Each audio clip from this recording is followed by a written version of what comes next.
सत्य करते हैं, परंतु उनमें से बहुत कम ही हैं जो प्रजा के हितैषी और कर्तव्य समझे जाते हैं। इस प्रकार प्रजा का प्रेम राज्य की जड़ों को मजबूत करता है। उसी प्रकार राज्य का न्याय राज्य को बढ़ाने और आपस में प्रेम व्यवहार करने वाला होता है।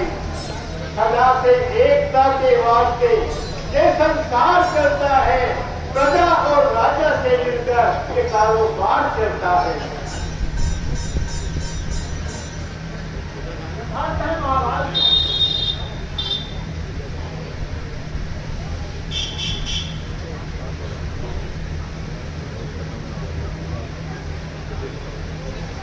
हे परमात्मा, तेरी लीला अपरंपार है।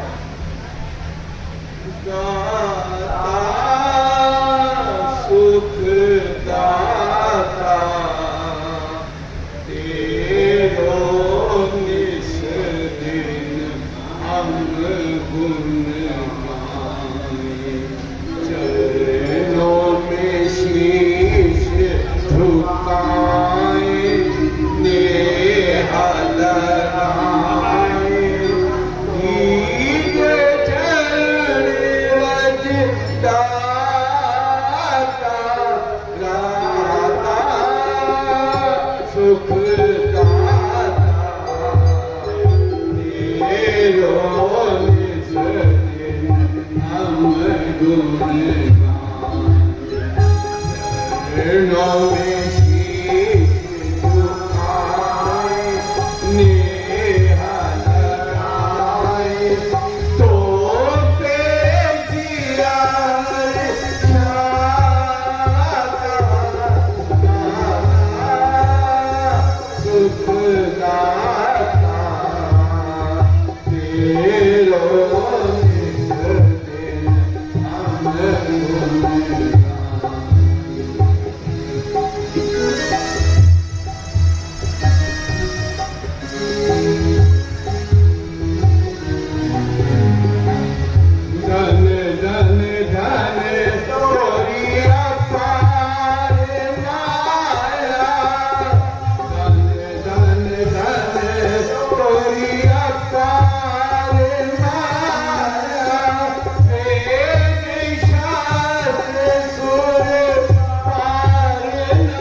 जोरदार जी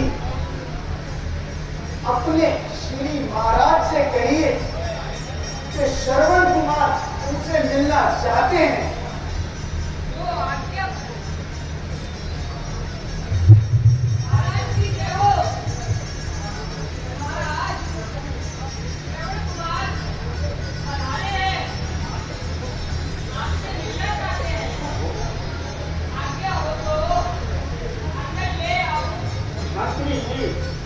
जाइए और श्रवण कुमार को आज अपने ही दरबार में ले आइए।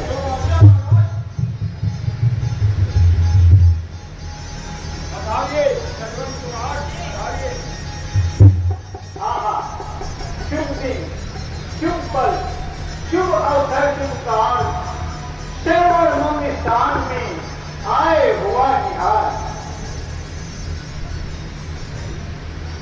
पहला प्रणाम करता हूँ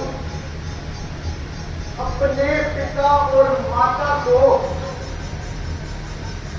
फिर प्रणाम करता हूँ पृथ्वी और विधाता को, तीसरा प्रणाम करता हूँ गुरु वशिष्ठ से विज्ञाता को, चौथा प्रणाम करता हूँ दशरथ से सुखदाता को। आओ श्रवण कुमार, आओ। कैसे आना हुआ? गुरुदेव, मेरे माता पिता युगल रूप ही मेरा एकमात्र धन है। उनका जो अंधापन है वह मेरे लिए असीम चिंता का कारण है। मुझसे उनका दुख नहीं देखा जाता। मैं कठिन से कठिन परिश्रम करने को भी तैयार हूं। मुझ पे चाहे बादल गिरे, आफत के बला के खुल जाए मगर नेत्र मेरे माता पिता के, बतला के कोई औषधि रोगी को चैन दो। उपकार होगा आपका, अंधों को नैन दो। परंतु बेटा, तुम अपने माता पिता के अंधे होने का कारण जानते हो? नहीं गुरुदेव, जानता तो नहीं, पर जानना चाहता हूं।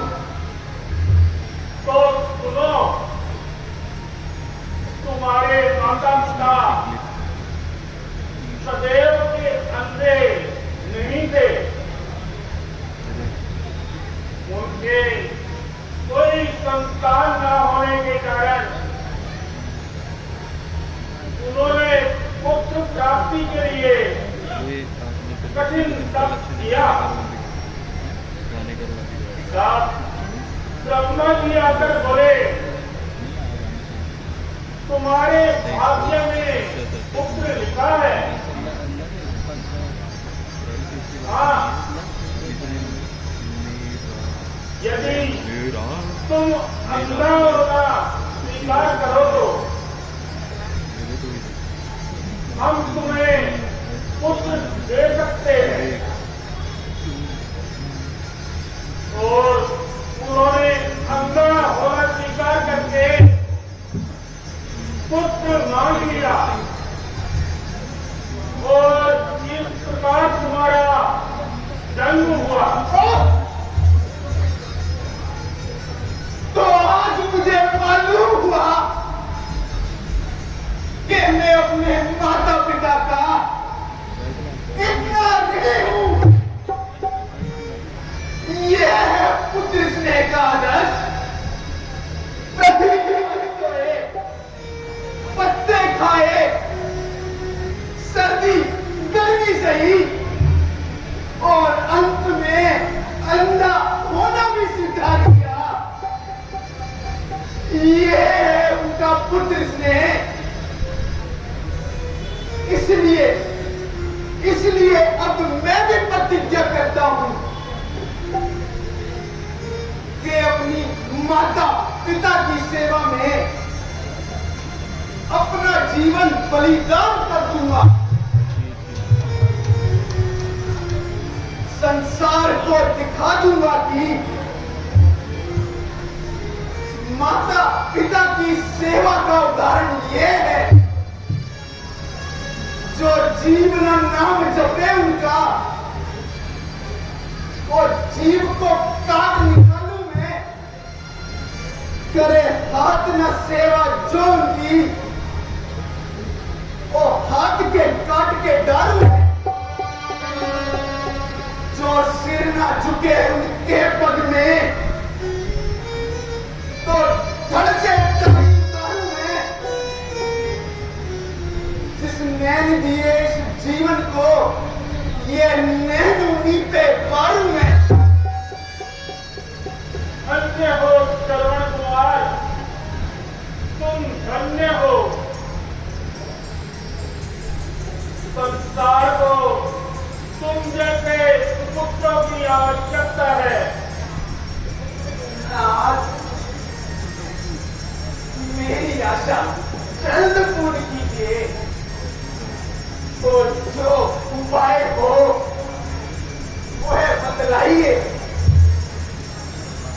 जिससे मेरे नन्हे माता पिता का कलेश दूर हो जाए। बेटा,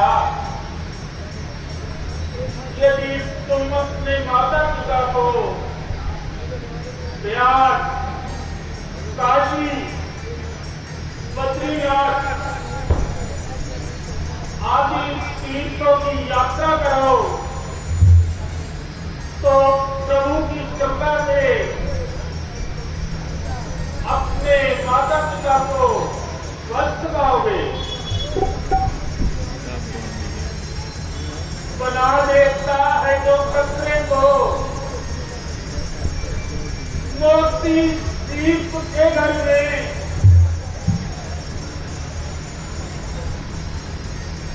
मिलाता है जो दाना खाक में और लाल पत्थर में। जो दुख रोगी को देवता सदा और अन्य भूखों को कृपा करके सही देगा, तो के भी अंधों को। धन्य हो गुरुदेव, आप धन्य हो। आपकी कृपा से मेरे हृदय की कली खिल उठी। निराशा में आशा की झलक पूर्ण हुई। मैं प्रतिज्ञा करता हूं, मैं उन्हें अवश्य ही समस्त तीर्थों का भ्रमण कराऊंगा। परंतु श्रवण कुमार, तुम अपने अंधे माता पिता को इस प्रकार बड़े बड़े घनघोर जंगलों में और पर्वत की गंगाओं में लेकर के जाओगे। प्रभु की कृपा से और गुरु जी के आशीर्वाद से और आपके प्रताप से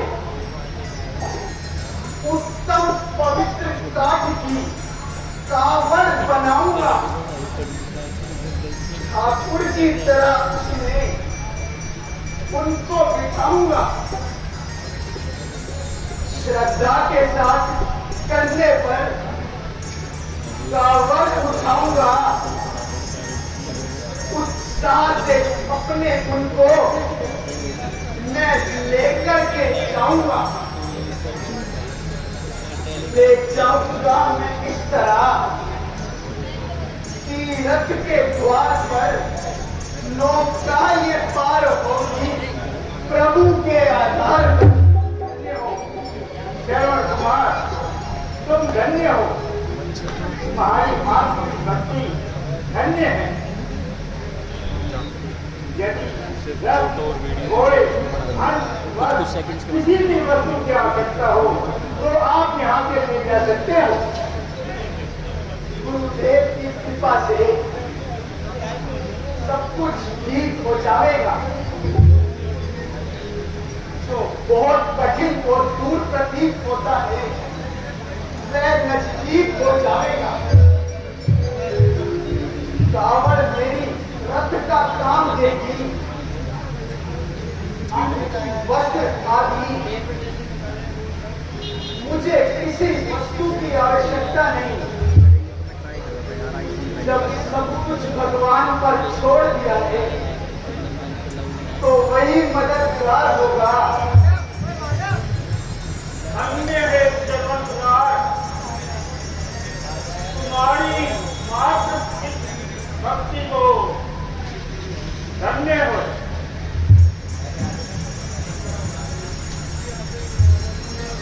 अच्छा महाराज, मुझे आज्ञा दीजिए।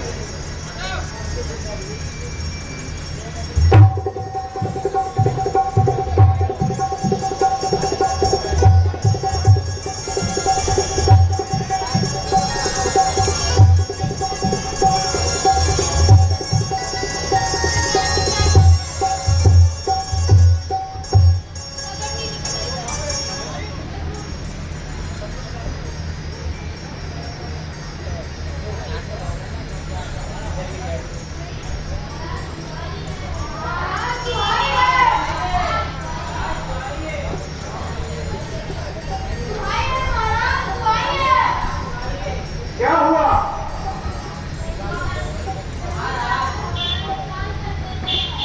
क्या कहा?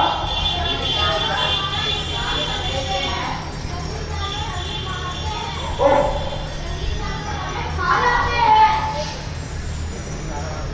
इन जंगली जानवरों ने हमारी प्रजा का जीना दुश्वार कर रखा है। नहीं, अब नहीं रहा जाता। हे प्रजावासियों, आप निश्चिंत होकर यहाँ पे अपने घर जाइए और बेटी होकर निवास कीजिए। हम अभी